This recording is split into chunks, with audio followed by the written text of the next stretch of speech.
Buenos días, ¿cómo están? Qué bueno, gracias por las respuestas. Así como decía Magda, gracias por la oportunidad, para mí definitivamente es un honor poder estar aquí con ustedes esta mañana. Mi nombre es Nicolás Pavlov, tengo un apellido raro porque soy búlgaro. Crecí en España y llevo 6 años viviendo aquí junto a mi esposa. Somos parte del equipo pastoral de la Casa del Padre y definitivamente hoy vamos a hablar de cómo formar ciudadanía desde las iglesias locales. No vamos a debatir si el cristiano debería meterse en la política o no. Vamos a conversar de por qué debería meterse en la política.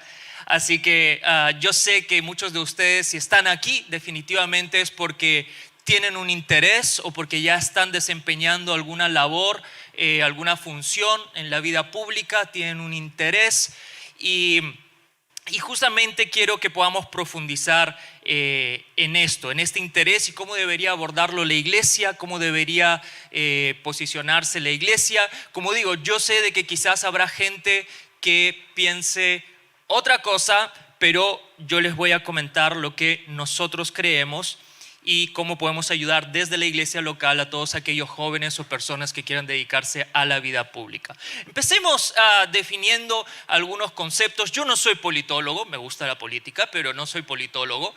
Así que una de mis referencias en cuanto a definiciones siempre es la RAE, la Real Academia Española, que es el lenguaje del que hablamos. Y la RAE define política de diferentes maneras. Una de ellas es el arte, doctrina u opinión referente al gobierno de los estados. También la define como actividad de quienes rigen o aspiran a regir los asuntos públicos. También define actividad del ciudadano cuando interviene en los asuntos públicos con su opinión, su voto y de cualquier otro modo.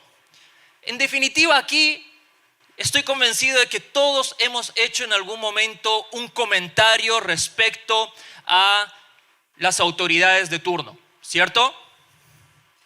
Todos lo hemos hecho, buena, mala, del tipo que sea, pero todos hemos hecho algún comentario en algún momento con respecto a las autoridades que nos rigen, sean del partido con el que simpatizamos, de la oposición o cualquier otro, pero todos lo hemos hecho. Si hemos hecho eso, hemos participado en política, según la definición de la propia RAE. Entonces, el debate de si el cristiano debería involucrarse en la política, yo creo que ya está obsoleto. Yo creo que deberíamos definitivamente ver cómo podemos aportar a la vida pública. Todos hemos votado alguna vez, de hecho en Perú es obligatorio, si no hay multa. Así que hay una responsabilidad social en la actividad pública, en cómo escogemos a nuestras autoridades y todos hemos hecho, como digo, política de alguna u otra manera, sea activa o pasivamente, hacemos política. Por eso, en otras palabras, podemos definir la política, lo he escuchado muchas veces, como el ejercicio del poder y la participación de los asuntos públicos, para resumir y para centrarnos un poquito en qué es la política a muy grandes rasgos, ¿no? La iglesia terminó rechazando el involucramiento en la política por diferentes razones, ¿no? Una de ellas es la mala interpretación bíblica, en muchos casos, sobre todo por el tema del dualismo espiritual, secular. Obviamente, como la Biblia habla de que nosotros pertenecemos al reino de Dios y que no debemos involucrarnos, es decir, que no somos de este mundo.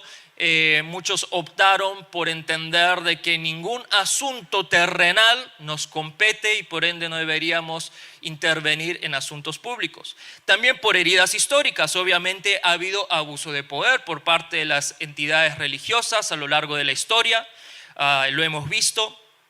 También por temor cultural, es decir, a la división o a la contaminación en cuanto a la cultura, es decir, no contaminarnos como cristianos de lo que podamos encontrarnos fuera en el mundo. Por tanto, rechazamos todo aquello que nos pueda suponer una piedra de tropiezo. Y también por falta de formación, es decir, desconocimiento del rol del ciudadano. Porque en la iglesia, en algún momento sé que se ha hecho históricamente, pero a día de hoy no se enseña ciudadanía.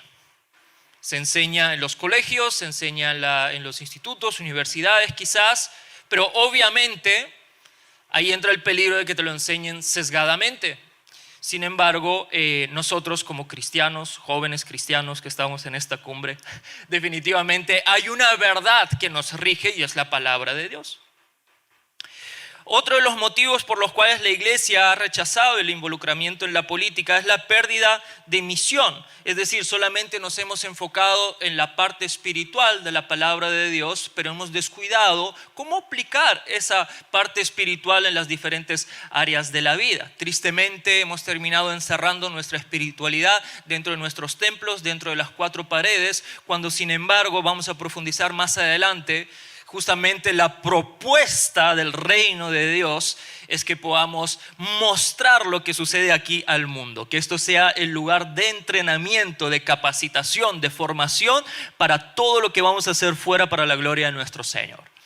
Por eso dale un aplauso a Dios, porque yo sí hablo en nombre de Dios.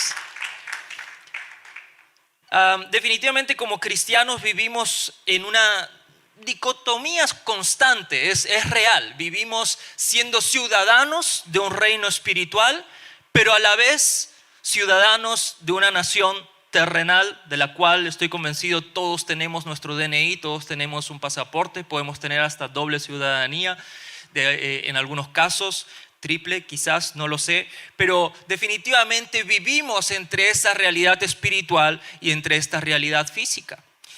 Obviamente la palabra de Dios nos dice de que nuestras luchas no son físicas, son espirituales. Es decir, siempre hay un motivo espiritual detrás de lo que vemos, pero de que estamos aquí y ahora, estamos aquí y ahora. Todavía no nos hemos ido al cielo, por tanto, por cuanto estamos aquí, tenemos responsabilidades, estamos sometidos a leyes, estamos sometidos obviamente a normas sociales que hemos de respetar y por ende, pues de forma, como decía al inicio, pasiva o activa, estamos haciendo política porque estamos viviendo en sociedad y esta sociedad se rige por una serie de normas. Jesús mismo dijo, ustedes son la sal de la tierra. Pero ¿para qué sirve la sal si ha perdido su sabor? ¿Pueden lograr que vuelva a ser salada? La descartarán y la pisotearán como algo que no tiene ningún valor. Ustedes son la luz del mundo, como una ciudad en lo alto de una colina que no puede esconderse. Nadie enciende una lámpara y luego la pone debajo de una canasta. En cambio, la coloca en un lugar alto e ilumina a todos los que están en la casa. De la misma manera, dejen que sus buenas acciones brillen a la vista de todos para que todos alaben a su Padre Celestial. Todos sabemos o hemos escuchado en algún momento de que Dios nos llamó a ser sal y luz, pero es muy interesante que la función o el propósito por el cual hemos de ser sal y luz, nuestro Señor Jesucristo lo termina aclarando y dice, dejen que sus buenas acciones brillen a la vista de todos, para que todos alaben a su Padre Celestial. ¿Cómo van a alabar a nuestro Padre Celestial si solamente estamos encerrados aquí? Definitivamente va un poco en contra de lo que es la propuesta realmente de la palabra de Dios. El problema no es involucrarse en la política, es hacerlo con las motivaciones equivocadas. Ese siempre ha sido el problema. Desafíos, tentaciones vamos a tener en cualquier área, en cualquier lugar. No necesariamente tenemos que estar involucrados en la política para tener tentaciones. En los mismos trabajos vamos a tener tentación de mentir. Si somos empresarios vamos a tener tentación de evadir impuestos. Tentaciones va a haber porque estamos en este mundo. Por tanto, debemos entender cuáles son los desafíos de cada área y aferrarnos a la palabra de Dios, aferrarnos a nuestras disciplinas espirituales, confiar en nuestro Señor y con su ayuda seguir adelante. Las motivaciones correctas para involucrarse en la política de parte de todo cristiano deberían ser, pues como hemos visto aquí, en primer lugar, glorificar a nuestro Padre Celestial con la forma en que vivimos. Esa gloria no se da los domingos solamente aquí. Tristemente muchos lo hacen los domingos solamente aquí. Pero la verdad es que no debería ser así. Debería suceder en todo lugar, en todo momento.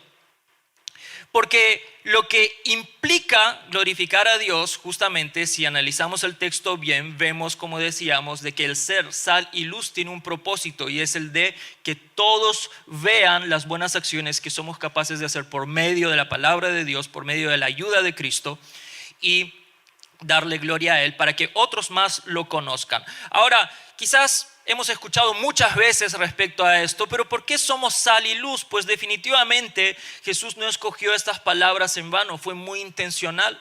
Dijo que somos la sal porque la sal es la que preservaba los alimentos en su momento, y lo que Él quería decir es que nosotros somos los responsables de preservar la verdad de nuestro buen Señor. También somos luz porque en un mundo de oscuridad lo que hacen falta son faros de esperanza y referencias de moral para que la gente sepa cuál es la verdad y a dónde ir. El Evangelio siempre ha propuesto una propuesta diferente a la que este mundo propone. Y es más, eso es lo atractivo del Evangelio, que te propone algo totalmente diferente a lo que el mundo nos ofrece. Por eso no podemos dejar de seguir predicando el Evangelio, ya sea por palabras o por acciones, estemos donde estemos, a tiempo o a destiempo. La sal que deja de conservar y la luz que se esconde para no alumbrar han perdido su razón de ser, y lo más grave, impiden que otros conozcan a nuestro Padre. El problema el problema no es la oscuridad del mundo, sino la ausencia de luz visible en la esfera pública. La oscuridad no es más que eso, es la ausencia de luz. Es la ausencia de luz. Y si nosotros somos la luz, deberíamos estar donde está la oscuridad para que la luz de Cristo brille, para alumbrar aquellos lugares de oscuridad y la gente pueda ver, justamente como decimos, de que hay una mejor manera de hacer política, hay una mejor manera de involucrarse en las diferentes áreas de la sociedad, hay una mejor manera de vivir, hay una mejor propuesta para ofrecer con respecto a lo que el mundo ofrece y las personas que están gobernadas por el pensamiento del mundo también ofrecen. Durante el siglo XX la iglesia ha formado muy buenos predicadores, ha enviado muchos misioneros y también muchos músicos. Y gloria a Dios por eso, definitivamente lo necesitamos, la sociedad lo necesita. Pero honestamente ha descuidado el formar legisladores, economistas, juristas, periodistas, servidores públicos que reflejen y extiendan el reino de Dios con la misma pasión que lo pueda hacer un pastor, que lo pueda hacer un músico, que lo pueda hacer cualquier persona involucrada en el ámbito eclesiástico. Mateo 28, 19, 20 dice: por tanto, id y haced discípulos a todas las naciones. No dice de todas las naciones, dice a todas las naciones, bautizándolos en el nombre del Padre y del Hijo y del Espíritu Santo, enseñándoles que guarden todas las cosas que os he mandado, y he aquí yo estoy con vosotros todos los días hasta el fin del mundo. Amén. Es muy interesante esta pequeña connotación que nos hace el Evangelio de Mateo, porque nos dice hacer discípulos a las naciones. Es decir, discipular naciones, no solamente individuos, discipular naciones, países completos, enteros. Por eso la pregunta que deberíamos hacernos es esta: ¿cómo podremos discipular naciones si no discipulamos a quienes las gobiernan o los posibles que las puedan gobernar? No podemos. Por eso la iglesia tiene que involucrarse en esto, porque es inevitable. El llamado de la iglesia no termina en sus cuatro paredes. Desde las cuatro paredes es desde donde comienza. Se extiende a las juntas de vecinos, a las asociaciones de padres en los colegios, a las juntas estudiantiles en las universidades, a las municipalidades, al Congreso y, ¿por qué no?, al Palacio de Gobierno. De que debemos involucrarnos en la vida pública, tenemos que hacerlo, amados, porque somos luz. Y si no lo hacemos, habremos perdido nuestro propósito. Somos sal, porque si no preservamos lo bueno, definitivamente lo que se va a proponer no necesariamente va a ser bueno. La iglesia no debe cometer el error de limitar el reino de Dios a las cuatro paredes de sus templos, cuando la misión del reino es invadir y transformar ciudades y naciones. Jesús mismo dijo: no te pido que los quites del mundo, sino que los protejas del maligno. Gran diferencia. Gran diferencia. La política definitivamente creo que no es para cualquiera. Creo que de la misma forma que alguien es llamado a ser pastor, también alguien es llamado a ser político. Creo que es un llamado de parte de Dios. Pero también sé que Dios llama a cualquiera que esté dispuesto a servirle. Eso lo vemos en la palabra de Dios. Así que para profundizar en tema, ¿por qué la iglesia debe preparar a los creyentes para la vida pública? Bueno, en primer lugar, porque el evangelio es colectivo y público, no es individualista y privado. El evangelio es para todos. No es para una serie exclusiva de personas. El evangelio es para todos. Es para todo el público, para toda clase social, para todo ámbito, para todo, sin excepción de nada. El evangelio es para todos. Por eso la fe cristiana no nació como un culto secreto, sino como una proclamación pública que transformó imperios, y nada más y nada menos que el imperio romano. En los primeros 3 siglos después de Cristo, dicen los historiadores y los teólogos de que el 40% de todo el imperio romano eran cristianos. O sea, la iglesia no ha crecido de forma tan exponencial en toda su historia que en los primeros 3 siglos. Eran capaces de entregar su vida independientemente de las consecuencias, eran capaces de guardar y preservar la verdad de Dios independientemente de las represalias, pero defendían lo que creían y lo defendían en todo lugar y en todo momento. Jesús dijo: vayan y hagan discípulos a todas las naciones. Y cuando habla de naciones, esto incluye cultura, incluye leyes, incluye estructuras sociales. ¿Podemos cerrar nuestros ojos y evitar esto? Nuestro Rey de Reyes y su reino no se limita a salvar al pecador, sino que llega mucho más allá, restaura la justicia, dignifica al pobre y confronta la corrupción. Eso es el reino de Dios. El reino de Dios se ha acercado, amados, y se extiende cada vez que nosotros, como discípulos de Cristo, vivimos conforme a Él y somos capaces de preservar nuestra verdad, de ser sal, luz en todo lugar, en todo momento. Cuando la iglesia se calla, definitivamente la injusticia y la corrupción son los que hablan. Cuando la iglesia se encierra y detiene, es la oscuridad la que avanza porque hay ausencia de luz. Por eso preparar creyentes para la vida pública es parte de la gran comisión. Jesús nos envió ir y hacer discípulos a todas las naciones. Sí, predicando. Sí, haciendo discípulos, invirtiendo tiempo, talento, tesoros en la vida de las personas. Pero eso no se hace solamente aquí. Es más, se hace de aquí para afuera. De aquí para afuera. Una fe que trajo cambio a la sociedad. Hace unos pocos días conmemorábamos, aquí en Perú se conmemoraba el Día de la Canción Criolla. Otros celebraban una fiesta americana llamada Halloween. Pero realmente lo que se celebró ese día, por lo menos lo que yo celebré ese día, fue el día de la Reforma Protestante.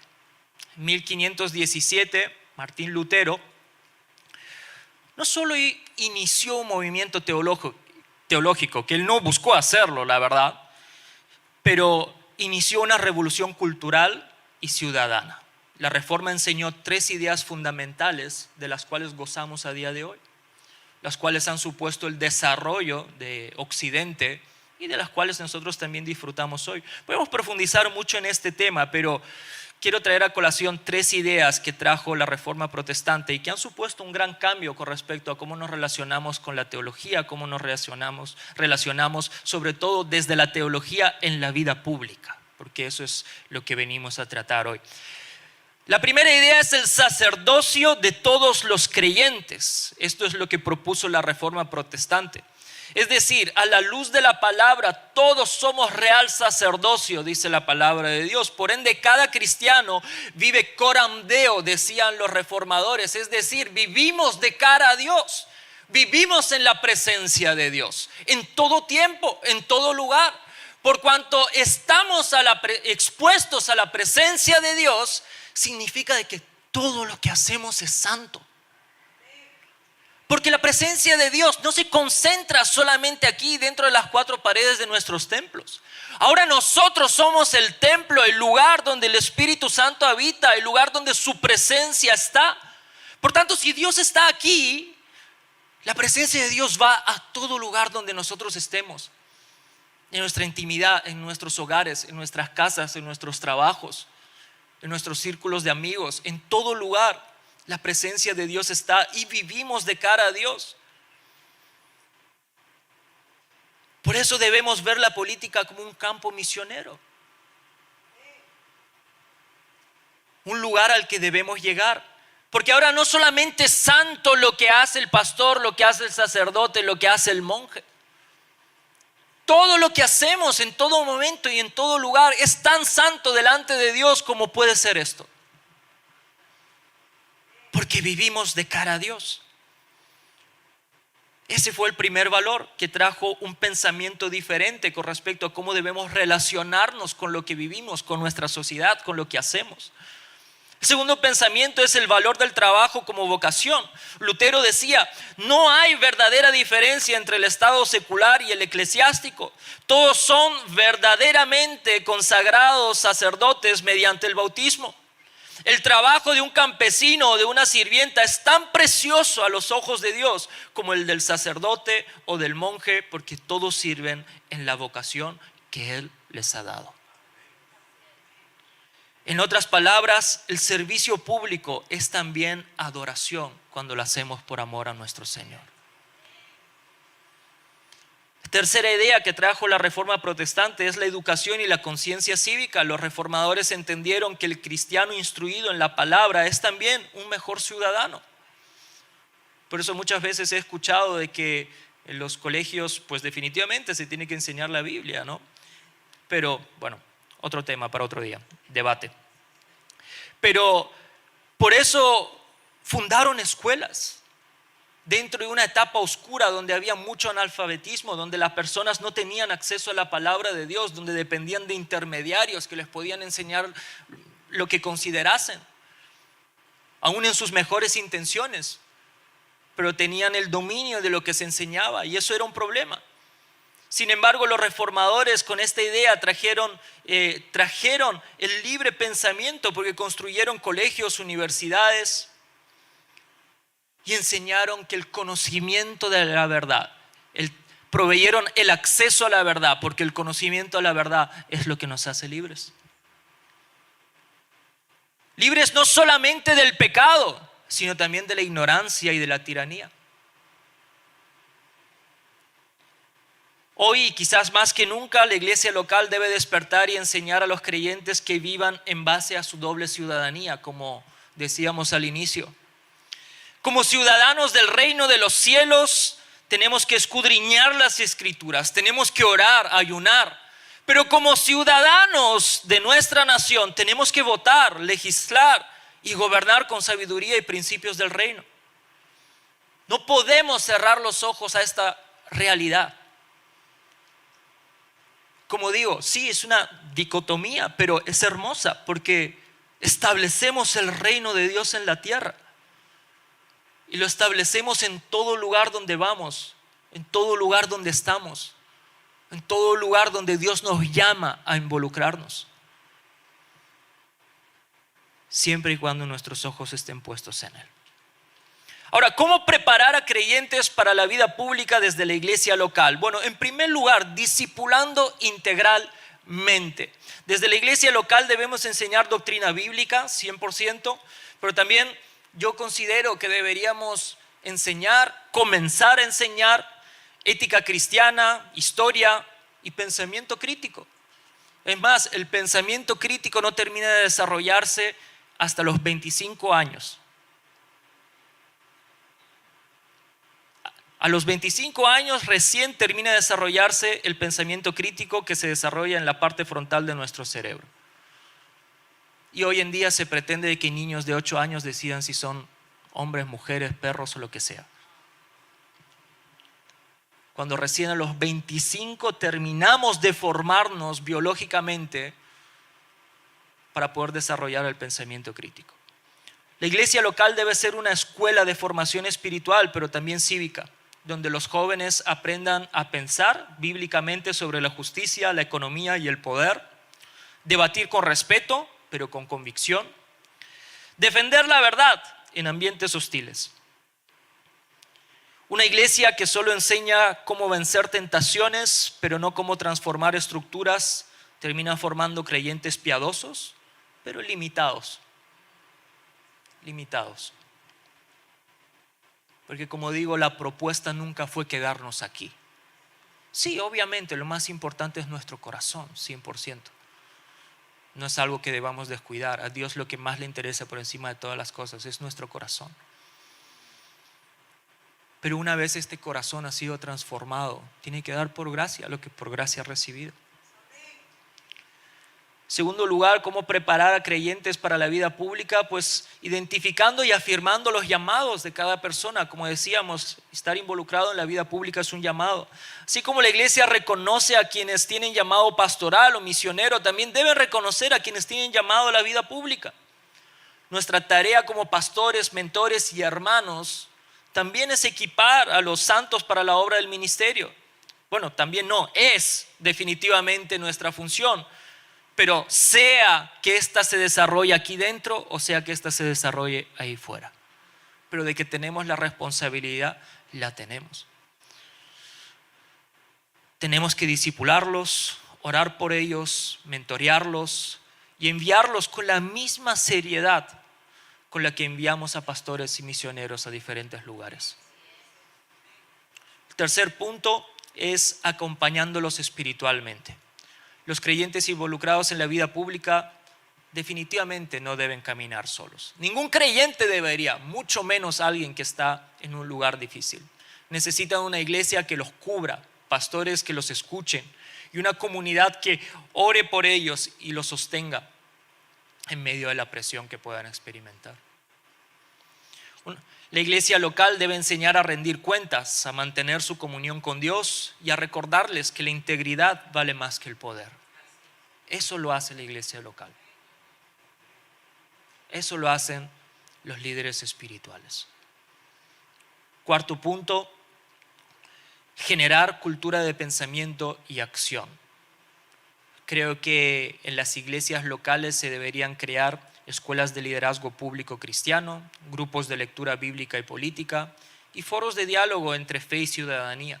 Entiendo que para lo primero, para las escuelas de liderazgo público cristiano, quizás no todas las iglesias tengan la capacidad, los recursos para hacerlo, pero ya hay existentes, no hay que reinventar la rueda. Ya hay escuelas existentes, cristianas. Es cuestión de buscar recursos, de animar.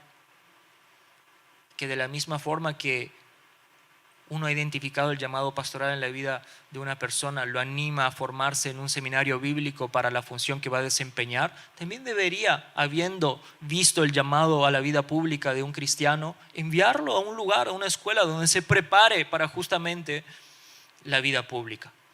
Si la iglesia no prepara a los suyos para gobernar, otros con ideologías contrarias a la palabra de Dios lo harán en su lugar. Y lo vemos en las universidades todo el día, todo el tiempo y cada vez más. Voy a cerrar desarrollando este último punto, pero en definitiva creo que el cristiano es el mejor candidato a un servidor público. El creyente fiel y temeroso de Dios es el mejor candidato para desempeñarse en la vida pública. ¿Y por qué? Porque si es temeroso de Dios y es fiel a su Señor, su motivación no es el poder, sino el servicio. No roba porque teme a su Dios, no miente porque ama la verdad y no usa su cargo para beneficio propio porque sabe que un día rendirá cuentas a una autoridad mucho mayor. Y esa autoridad mayor no es más ni menos que el Rey de Reyes, el Señor de Señores, la máxima autoridad, el que va a volver para sojuzgar la tierra y poner todo partido político, todo gobierno, toda autoridad bajo su dominio y bajo su autoridad. Colosenses 3, 23, 24 dice: y todo lo que hagáis, hacedlo de corazón como para el Señor y no para los hombres, sabiendo que del Señor recibiréis la recompensa de la herencia, porque a Cristo el Señor servís. El político fiel a su fe sirve con excelencia porque su servicio público sigue siendo una ofrenda a su Señor. Cuando un creyente sirve por amor a Dios, inevitablemente sirve con amor a las personas. Ese es el resultado natural de nuestro amor por Dios. El apóstol Juan decía: ¿cómo podemos decir que amamos a Dios si aborrecemos a nuestro prójimo? En otras palabras, nuestro amor por Dios debe reflejarse en nuestro amor por los demás. Y ese amor se expresa con servicio, se expresa con benignidad, de muchas maneras. Por eso confirmo con convicción, amados, que el creyente fiel a su fe es el mejor servidor público, porque el amor a Dios lo impulsa a amar y a servir a los demás y no a servirse a sí mismo de los demás. Los primeros cristianos no conquistaron Roma con espadas, sino con su fe. No buscaron tomar el poder, sino se enfocaron solamente en ser sal y luz. Vivieron de tal manera que los emperadores no pudieron ignorarlos. Y definitivamente Dios sigue buscando hombres y mujeres así, hoy, 20 siglos después, 2025 años más tarde. Jóvenes que no ceden al sistema y no negocian su fe y valores. Jóvenes como José, Daniel, Esther, Nehemías, que pese a servir en sistemas políticos paganos y corruptos, nunca perdieron su identidad y propósito. Jóvenes que entiendan que su fe no termina el domingo, sino que comienza el lunes en su trabajo, en su universidad o en el cargo público que puedan estar ya desempeñando. El reino de Dios se extiende cuando sus hijos deciden servir con fidelidad donde otros temen brillar. Cuando deciden ser sal y luz, aún en los lugares más corrompidos y oscuros de nuestra sociedad. La política es inevitable. La pregunta es: ¿cómo vamos a responder? ¿Qué vamos a hacer? ¿Vamos a ser sal y luz? ¿O nos vamos a quedar dentro de estas 4 paredes, jugar a la iglesia, tener nuestro club social cristiano y desentendernos de lo que esté pasando ahí fuera? Suena chiste, suena ironía, pero pasa más de lo que creen. Así que ustedes estén hoy aquí es porque para este tiempo el Señor los ha llamado, para este tiempo el Señor los ha traído a su reino. Y estoy convencido de que Dios tiene definitivamente un plan para sus vidas. Con su permiso, yo quiero hacer una breve oración para terminar. Obviamente la parte que a mí me toca es la espiritual y la pastoral dentro de toda la conferencia, entre otros, ¿no? Pero obviamente me han pedido que hable desde la iglesia local como pastor, así que con su permiso yo quiero hacer una breve oración. Ahí con tus ojos cerrados. Padre Celestial, yo te doy gracias por cada uno de mis hermanos, hermanas. Señor, que ellos estén aquí es porque definitivamente tienen una curiosidad, tienen un deseo de involucrarse en la vida pública, de conocer de la vida pública. O quizás ya están involucrados en diferentes áreas de la sociedad. Por eso, Cristo Jesús, yo te pido de que tú los sigas guiando, de que tú los sigas fortaleciendo, Señor. De que tú les brindes personas que los puedan apoyar, que los puedan respaldar en oración, que los puedan aconsejar, personas a las que les puedan rendir cuentas, personas de las que no se suelten, Cristo Jesús. Y que en todo momento recuerden por quién hacen lo que hacen, que eres tú. Porque viven de cara a ti, viven en tu presencia. Y yo te pido, Señor, que tú los sigas ayudando y dando gracia para crecer justamente en gracia y en favor, así como tú crecías delante tuyo y delante de los hombres. con el fin de que tú seas glorificado y que la oscuridad sea disipada con tu luz y lo bueno y verdadero sea preservado con tu verdad. Úsalos, Cristo Jesús, y sorpréndelos con tu fidelidad. Sigue preparándolos, Señor, para su llamado, y sigue, Señor, permitiéndoles servirte desde estos lugares de gobierno, de autoridad. Tú nos llamaste, Señor, desde el inicio, desde la creación, a sojuzgar esta tierra, Señor. Y sí, tristemente, por nuestras inclinaciones pecaminosas, muchas veces hemos cedido a la tentación, al pecado, pero hoy nos arrepentimos y te pedimos sabiduría, así como hizo el rey Salomón. Danos sabiduría, Señor, para poder responder a los conflictos sociales desde tu palabra, desde tu corazón, desde tu mirada, siempre preservando la verdad, siempre permaneciéndonos firmes en lo que tú nos enseñaste, nuevamente con el fin único de que tú seas glorificado, no nosotros. En tu nombre oramos, Cristo Jesús. Amén. Dios le bendiga.